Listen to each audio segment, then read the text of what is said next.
Hello माताओं और बहनों, सभी बड़ों को पहले तो सबसे पहले प्रणाम और छोटों को आशीर्वाद।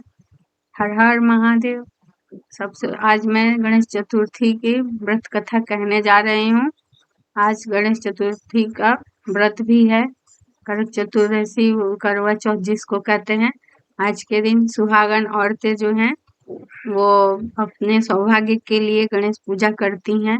दिन भर निर्जला व्रत रहती हैं और शाम को दिन भर पूरी पकवान सब बनाती हैं, व्रत का तैयारी करती हैं और शाम को गणेश पूजा करके चंद्र दर्शन करने के बाद पति की पूजा करती हैं और सभी अपने जितने बड़े होते हैं उन लोगों का पैर छूकर आशीर्वाद लेती हैं। उसके बाद पानी ग्रहण करती हैं। तो ये इतना करने के बाद आज अब मैं गणेश जी का कथा कहने जा रही हूँ, सो आप लोग ध्यान पूर्वक सुनिएगा।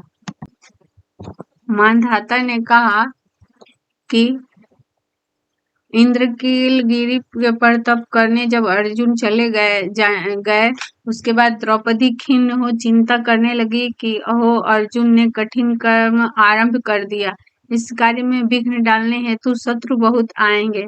ऐसी चिंता कर द्रौपदी जो है वो कृष्ण जी से विघ्न को हटाने का उपाय पूछने लगी। द्रौपदी ने कहा, हे जगत के नाथ, आप मुझे ऐसा व्रत बतलाइए जिसके करने से सभी विघ्न नष्ट हो जाते हैं। श्री कृष्ण जी ने कहा कि हे महाभागे, पार्वती जी ने शंकर जी से इसी प्रकार पूछा था। तब शंकर जी ने पार्वती जी से कहा था, सो हे वरारोहे, उसी कर्क चतुर्दशी नाम के व्रत को मैं कहता हूँ, सो सुनो। सब प्रकार के विघ्नों को हरण करने वाला है। पार्वती जी ने कहा, हे भगवान, वह करक चतुर्थी किस प्रकार का व्रत है तथा उसका विधान क्या है और पहले किसने किया था? शंकर जी बोले, हे पार्वती जी, रत्न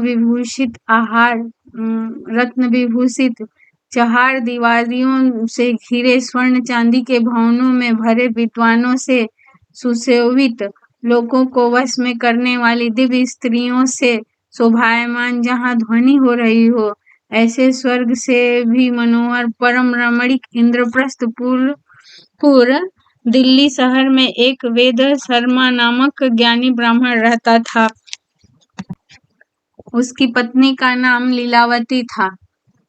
उसके महापराक्रमी 7 पुत्र तथा संपूर्ण लक्षणों से युक्त वीरवती नाम की एक पुत्री उत्पन्न हुई थी। उसके आंखें नील कमल के समान और मुख जो था चंद्रमा के समान था। वह बहुत सुंदर थी। उसके विवाह के योग्य समय आ जाने के पर वेद शर्मा ने एक वेद शास्त्र के विद्वान ब्राह्मण को विवाह की विधि से उसे प्रदान कर दिया। तत्पश्चात वीरवती ने अपने भाई की स्त्रियों भौजाइयों के साथ गौरी का व्रत किया। तत्पश्चात कार्तिक कृष्ण चतुर्थी के दिन चतुर्दशी के दिन व्रतोपवास कर सायंकाल में स्नान कर सबों ने भक्ति भाव के साथ वट वृक्ष के चित्र बना उसी के नीचे शंकर जी, गणेश जी तथा स्वामी कार्तिकेय जी के साथ पार्वती जी का चित्र बनाया और नमः शिवाय इस मंत्र से गंध पुष्पाक्षत आदि से गौरी का पूजन किया। फिर शिव जी की, गणेश जी की तथा षडानन का अलग अलग पूजन करती हुई पकवान, अक्षत तथा दीप से युक्त 10 करवा एवं गेहूं के पिसान और गुड़ से बना नैवेद्य, ठोकवा एवं और भी अनेक प्रकार के फलादिक भोज्य पदार्थों को अर्पण किया। तत्पश्चात अर्घ्य देने के लिए चंद्रोदय की प्रतीक्षा करने लगी। इसी बीच वह वीरवती से भूख प्यास की पीड़ा न बर्दाश्त हुई और मूर्छित हो पृथ्वी पर गिर पड़ी। तब उसके बांधो ये सब देख रुदन करने लगे। फिर वीरवती का मुख धो पंखे से हवा कर उसको ढांढस बधाया कि चंद्रमा निकलने ही वाला है। और उसका भाई जो था चिंता कर एक महान वट वृक्ष पर चढ़ गया बहन के प्यार में बहन के प्रेम से दुखी उसका भाई जलती हुई लुकारी ले चंद्रमा का बहाना कर दिखाया। तब वह उसे चंद्रमा का उदय जान दुख को त्याग विधान से अघर्य देकर भोजन किया। इस प्रकार व्रत को दूषित होने के कारण उसका पति मर गया। तब वीरवती अपने पति को मरा देख पुनः शिव जी का पूजन कर 1 वर्ष तक निराहार व्रत किया।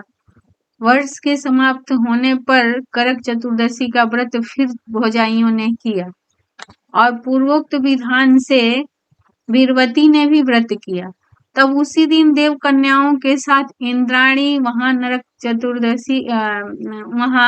करक चतुर्थी का व्रत करने के लिए स्वर्गलोक से आईं और स्वयं वीरवती के पास चली गईं।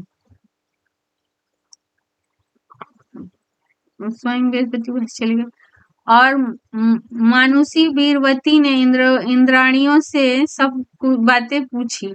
तब वह विनय पूर्वक वीरवती ने कहा और मानुषी वीरवती से इंद्राणियों ने सब बातें पूछी। तब विनय पूर्वक वीरवती ने कहा, जब मैं करक चतुर्थी का व्रत कर अपने पति के घर आई तो मेरा पति मर गया। हमें नहीं ज्ञात कि मेरे किस पाप का कर्म फल मिला है। हे महेश्वरी, हमारे भाग्य से आप यहाँ आ गई हैं, सो मेरे पति को जीवित कर मेरे ऊपर कृपा कीजिए।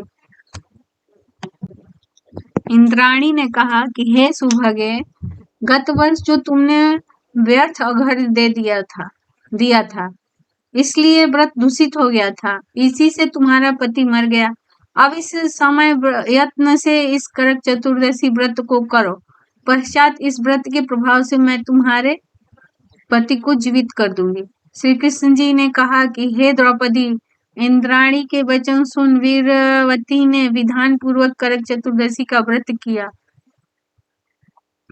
विधान पूर्वक करक चतुर्थी का व्रत किया। इस प्रकार उसके व्रत को करने से इंद्राणी ने प्रसन्न हो जल द्वारा अभिषेचन कर उसके पति को जीवित कर दिया। वह देवता के समान हो गया। उसके बाद वीरवती अपने पति के साथ घर आकर आनंद करने लगी। वीरवती के लिए व्रत के प्रताप से उसका पति धन धान्य पुत्र तथा आयु को प्राप्त किया। इसलिए इस व्रत को तुम सभी यत्न पूर्वक करो। सूत जी ने कहा, हे ऋषियों, इस प्रकार कृष्ण के वचन सुनकर द्रौपदी ने इस व्रत को किया, जिसके प्रभाव से संग्राम में कौरवों को जीतकर पांडवों ने अतुलनीय राज्य को प्राप्त किया, जिससे उसका दुख जाता रहा। जो सौभाग्यवती स्त्रियां इस करक चतुर्थी का व्रत कर सायंकाल पूर्वोक्त विधान से पूजन करेंगी, वे पुत्र धन तथा अतुल यश को प्राप्त करेंगी।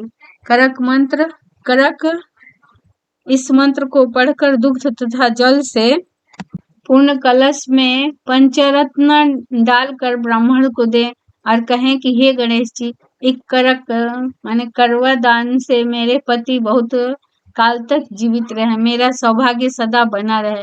सुहागिन स्त्रियों को भी दे और उनसे करावे। इस प्रकार के व्रत को सौभाग्य की इच्छा वाली जो स्त्री करेगी, वह सौभाग्य पुत्र तथा अचल लक्ष्मी को पाएंगी। श्री गणेशाय नमः। गणेश जी की जय, भोलेनाथ जी की जय, पार्वती माता की जय, कार्तिकेय जी की जय।